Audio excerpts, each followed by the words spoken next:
il faut acheter, c'est maintenant que ça se passe. Je recommande vivement aux gens de pouvoir acquérir des biens maintenant. Moi, je l'ai vu, je suis dans le secteur depuis 4 ans. Le coût d'acquisition à l'époque n'est absolument pas le même qu'aujourd'hui. C'est beaucoup plus facile aujourd'hui par rapport à il y a une dizaine, une quinzaine, voire une vingtaine d'années de rentrer au Congo, ne serait-ce que pour 1 semaine, 2 semaines, pour des vacances.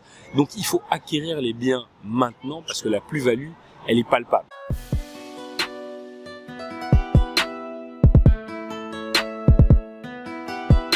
Bonjour, Audrey Mené, Gigi pour les intimes, trentenaire, congolais, vivant à Paris, à Kinshasa, développement commercial, gestion d'investissement et actuellement ici en France, mais basé au Congo essentiellement.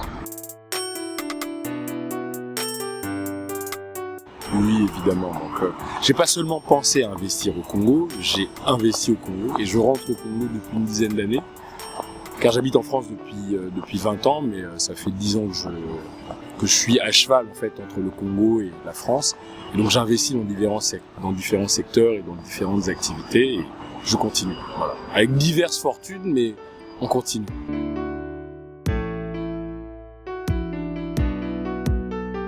J'ai toujours peur d'investir au Congo parce que effectivement c'est risqué et c'est la prime à la risque. Au risque, plus le terrain est risqué, plus le terrain est compliqué et mieux sont les résultats au final.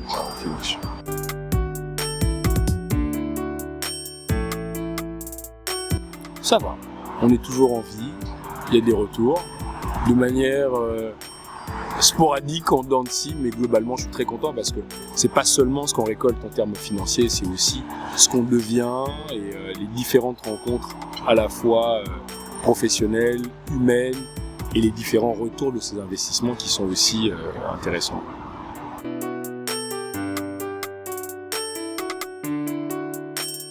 Écoute, j'ai pas seulement fait des investissements immobiliers, j'ai aussi travaillé, j'ai eu la chance et l'honneur de travailler dans le secteur immobilier. Alors, j'ai pu, de par mes parents, avoir à gérer des biens, mais j'ai essayé d'en acquérir aussi à titre personnel. Et j'ai travaillé dans le secteur immobilier, qui est un secteur qui est complètement au boom au Congo. Il faut savoir qu'aujourd'hui, le Congo, c'est l'une des villes les plus chères au monde. Et il y a un besoin qui est immense. Il y a une population qui est immense. On est autour de 15 à 20 millions de personnes. Et il n'y a pas une grande offre. Donc c'est vraiment un secteur qui est en plein boom et qui continuera à être en boom parce qu'il y a beaucoup de gens qui rentrent. Et même les locaux cherchent à acquérir des biens. Donc c'est vraiment le secteur en boom.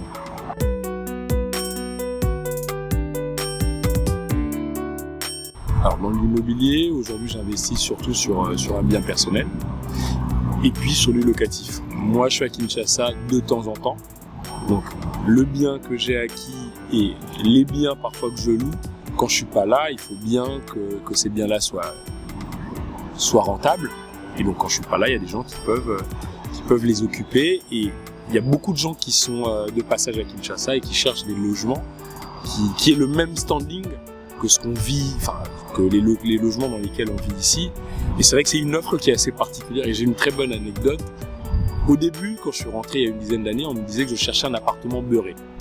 C'est un appartement qui avait un seuil d'exigence qui paraissait assez important pour les gens, alors qu'au final c'est quand même le basique ici. Et il y a ces logements-là, mais la difficulté aujourd'hui c'est la mise en relation entre ceux qui proposent le bien et ceux qui veulent l'avoir. Et les plateformes comme Airbnb ou d'autres plateformes ici qui permettent d'accéder facilement aux biens ne sont pas toujours connues, pour ne pas dire valorisées. Donc ça, c'est vrai que c'est quand même quelque chose qui pourrait être développé. Et à côté de ça, comme je le disais, j'ai travaillé dans l'immobilier et il y a une offre qui est proposée aujourd'hui et qui mérite à être connue.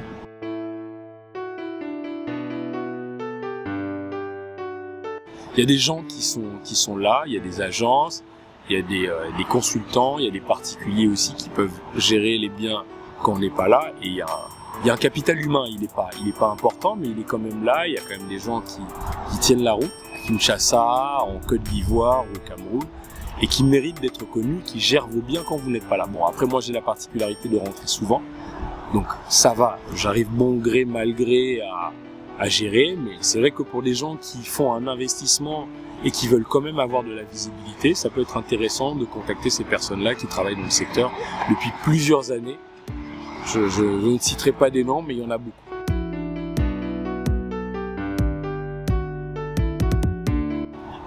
On est quand même sur un très beau ratio de rendement. Aujourd'hui, il faut savoir qu'à Kinshasa, quand on cherche un chambre, salon, salle de bain, on n'est pas à moins de 400-500 euros près du centre-ville. Et si on est vraiment dans le centre-ville, on avoisine le millier d'euros, voire plus. Donc, pour quelqu'un qui investit un peu, il suffit juste qu'on ait acquis le terrain à une bonne somme et qu'on ait fait ce qu'il faut pour que ce soit potable. Généralement, on dépasse les 50% et ça vaut la peine. Parce que c'est des revenus qui sont passifs. On n'a pas besoin d'être sur place. Le chèque rentre, les gens encaissent. Et puis avec les réseaux sociaux et la possibilité de gérer à distance, que ce soit par agence ou avec des proches, c'est clairement le filon qu'il faut.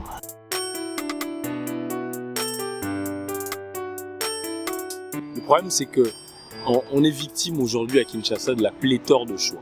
Il y a pléthore de choix, autant en termes locatifs qu'en achat. Il y a une offre qui est quand même assez diversifiée et variée. Je ne vais pas faire la pub de structures pour lesquelles j'ai travaillé, mais en tout cas j'ai travaillé pour l'acquisition de terrain, spécialement pour les membres de la diaspora à Kinshasa qui tout justement avaient peur des différents interlocuteurs qu'il y a, parce qu'il y en a énormément sur la place quinoise, mais il y a du choix, quoi. Il y a du choix qui est vraiment pas négligeable et qui est quand même assez paradoxal, parce que quand on vient de Paris, de Bruxelles ou de Londres, on n'imagine pas le nombre de gens qui travaillent depuis une vingtaine, une trentaine d'années ou une quinzaine d'années sur le secteur et qui arrivent vraiment à donner le meilleur d'eux-mêmes aujourd'hui.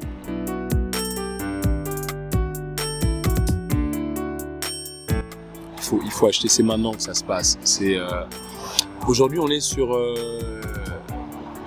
des pays où on entend énormément de choses à la télé, à la radio. On a des amis, on a des tontons, on a même des gens sur place qui nous déconseillent de rentrer, qui nous déconseillent d'investir, qui estiment qu'on n'a pas assez l'information. Aujourd'hui, il y a les nouvelles technologies et on peut discuter. La majeure partie des gens que je connais qui sont dans l'immobilier sont les gens qui habitent ici. Certains rentrent fréquemment au Congo, d'autres qui y habitent même 7 ou 8 mois par an. Donc, je recommande vivement aux gens de pouvoir acquérir des biens maintenant. Moi, je l'ai vu, je suis dans le secteur depuis 4 ans.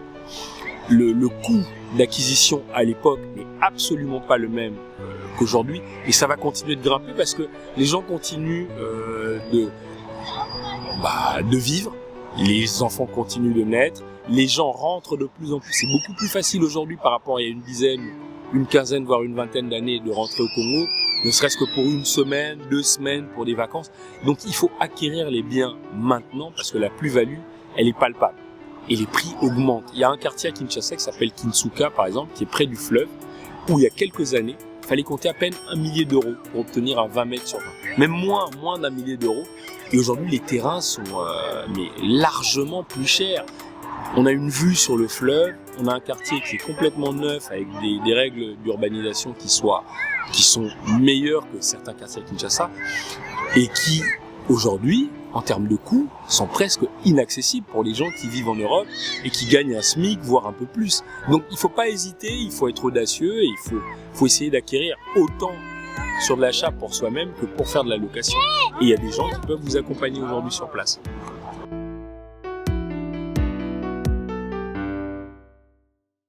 C'est très très important d'avoir l'information. On est aujourd'hui, là on est à la Défense, et il y a un terme, il y a une expression que moi j'affectionne particulièrement, c'est le délit d'initié. C'est avoir l'information au bon moment, auprès de la bonne personne. Et quand on a la bonne information auprès de la bonne personne, et qu'on suit cette information-là et qu'on agit en conséquence, généralement ça donne ses fruits. Alors le délit d'initié, c'est particulier parce que c'est puni par la loi, mais en même temps ça en reste pas moins quelque chose de vrai. Si on a l'information aujourd'hui et si on sait que c'est safe d'acheter au Congo, en Côte d'Ivoire, au Sénégal et qu'on achète, au bout d'1 an, 2 ans, 3 ans, on est très content d'avoir fait ce pas-là. Donc il faut suivre, il faut avoir la bonne information et il faut agir. c'est bien de parler, on parle de panafricanisme, on parle de beaucoup de choses, mais il faut passer à l'action. Et c'est maintenant que ça se passe, parce que dans 5, dans 10 ans, ce sera plus du tout les mêmes tarifs. Et on va se plaindre que d'autres personnes ont acheté, que d'autres communautés ont investi, et on sera dans le ressentiment, ça sert à rien. Donc c'est maintenant qu'il faut le faire, on a la capacité de le faire. Si on travaille ou si on économise un petit peu, il y a moyen d'acquérir un bien et puis soit de le louer ou d'y aller de temps en temps ou de le mettre en location. Mais en tout cas, acheter. C'est ce que je recommande aux gens. Suivre, avoir la bonne information et puis passer à l'action.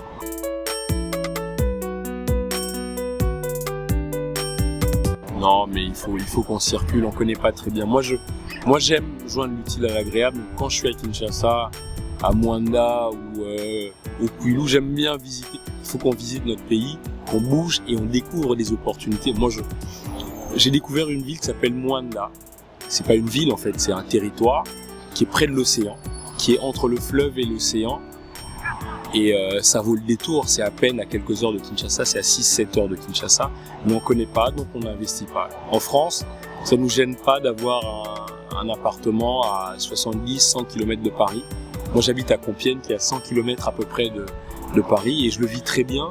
Sauf que chez nous, aller à Kisantu, aller à Lubumbashi, c'est une gageure. On arrive à Kinshasa, on s'arrête à Kinshasa, alors qu'il y a des opportunités. Et tous ces territoires-là où il y a une nature qui est luxuriante, où il y a des choses qui sont tellement intéressantes à faire, on ne les visite pas. Je demande aux gens de pouvoir visiter, que ce soit le Congo ou d'autres pays, vraiment prendre le temps de sortir un peu des sentiers battus et de connaître un peu nos différents pays respectifs. C'est important.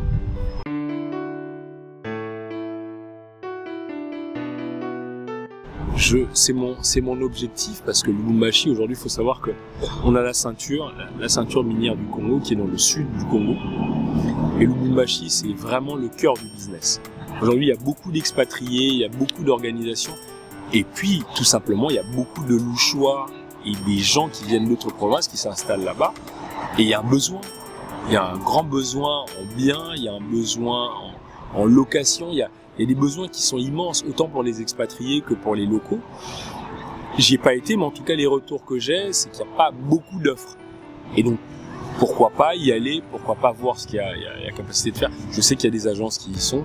Je sais que mon frère, Ali Wanya Serge, a une agence sur place. Je vous recommande, j'ai eu une cliente qui voulait acquérir un bien, qui voulait passer par moi. Moi, je travaillais avec des gens qui étaient essentiellement à Kinshasa, mais j'ai pu recommander Serge, et la personne a pu avoir les informations nécessaires. Alors il faut que je me renseigne si la personne a acquis ou pas le bien, mais en tout cas il y a l'information, encore une fois, il y a les offres, il ne faut pas hésiter à solliciter et puis à acquérir, mais passer à l'action.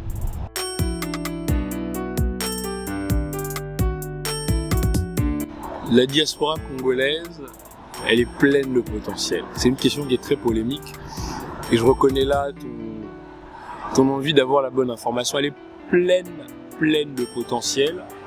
Moi, je travaille autant au niveau de l'immobilier que sur des besoins autres. En tant que consultant avec la diaspora congolaise, l'idée c'est que les gens puissent rentrer au Congo et faire les choses. Aujourd'hui, on n'est pas au maximum de notre capacité, on n'est même pas au 10e de notre capacité. Il y a des choses qui se font, il y a une prise de conscience, mais il y a encore beaucoup de boulot. Et il faut qu'on passe à l'action. C'est vrai qu'on parle énormément, on veut beaucoup, mais on est peu dans l'action. Et ça, c'est surtout pour la diaspora congolaise. Autant pour les frères de l'Afrique de l'Ouest ou de l'Afrique de l'Est, ça bouge vraiment, mais nous, on est un peu à la traîne. Un peu, c'est parce que je suis gentil et que je fais partie de la diaspora, mais on est vraiment à la traîne et il faut qu'on passe à l'action, quoi. C'est bien, elle se mobilise, mais il faut qu'on soit sur des projets concrets. Il faut qu'on soit sur place. Il ne faut pas qu'on laisse la place à d'autres. C'est vraiment mon analyse. Pour y avoir été, pour avoir vécu à Kinshasa, pour être même de la diaspora, je trouve qu'on n'est pas encore au rendez-vous. Il y a beaucoup de potentiel, mais on n'est pas passé à l'action. Et ça, c'est dommage. Parce que l'enjeu, c'est vraiment le passage à l'action et mettre en place des projets. Il y a beaucoup de frères et de sœurs qui sont ici, qui travaillent dans des secteurs qui sont porteurs et qui sont utiles et indispensables pour le Congo, et qui qui le font pas sur place, qui sont pas dans le consulting, qui ne mettent pas cette énergie qu'on met ici au service de la nation. Et ça, faut le faire. Qu'on soit naturalisé, qu'on soit né ici, ou qu'on soit congolais comme moi, par exemple, qui n'avons pas changé nos nationalités, c'est important de mettre notre savoir-faire, nos intelligences au profit de la patrie. C'est très très important.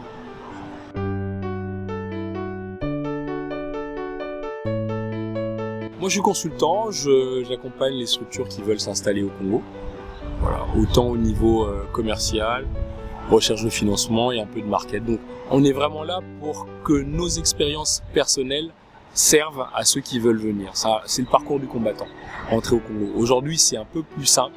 Les billets d'avion sont moins chers.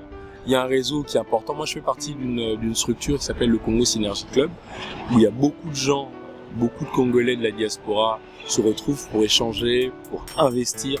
Il y a un pan immobilier, il y a un pan échange.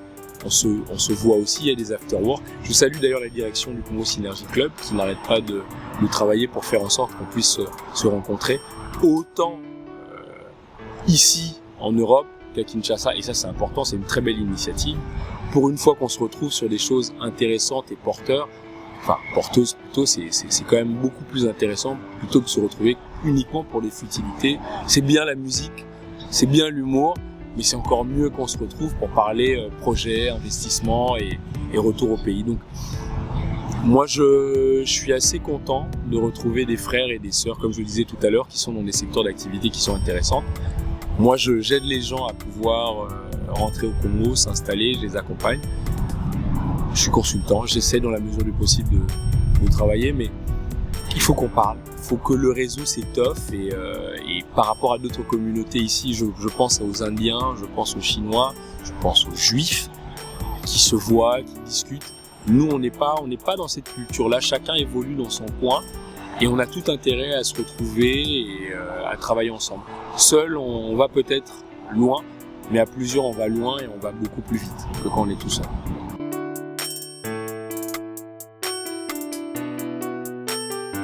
Merci. Merci au Club des investisseurs immobiliers. Merci à Monsieur Ali Wanya, que je suis moi-même à titre personnel et qui m'apprend, même si je suis plus souvent à Kinshasa qu'ici, j'apprends énormément, à la fois sur le secteur et puis sur la finance, parce que c'est quelqu'un qui est quand même assez informé. Et c'est un plaisir d'avoir des frères et des sœurs qui soient calibrés et qui tiennent la route. Merci.